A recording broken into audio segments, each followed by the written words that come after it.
C'est désormais clair, 23 candidats en lice pour la présidentielle, en attendant bien sûr le verdict de la visite médicale. Mais Pierre Rochor était aussi attendu sur la ligne de départ de ces présidentielles. Mais l'ancien ministre d'État, chargé de la défense nationale de Mathieu Kérékou, qui a sillonné tout le pays, ne s'est finalement plus présenté, mais il n'est pas le seul absent. Suivez plutôt ce commentaire de Winner Abessi. Ils seront finalement moins nombreux que prévu, les larrons en foire qui vont se disputer la marina comme si ce fut un gâteau enviable.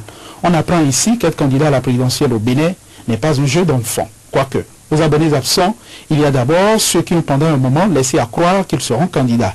C'était une quasi-certitude. Pierre Rochor a ainsi apporté le pays de part en part pendant de longs mois pour porter son message.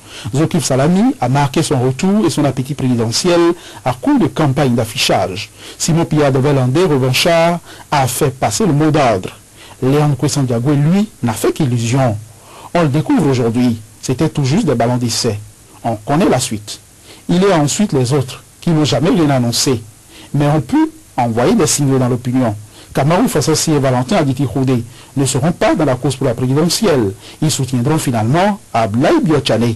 Célestine Zanou, elle, s'est apparemment remis de ses ambitions présidentielles. Ils ne seront pas. Et peut-être qu'ils devraient se réjouir, car le 5 mars 2006, le peuple électeur n'avait accordé des pourcentages significatifs qu'à 4 candidats et avait précipité les 22 autres dans l'enfer des pourcentages humiliants, comme s'il avait décidé de prendre sa revanche dans les urnes en rendant aux politiciens irrespectueux la monnaie de leurs pièces.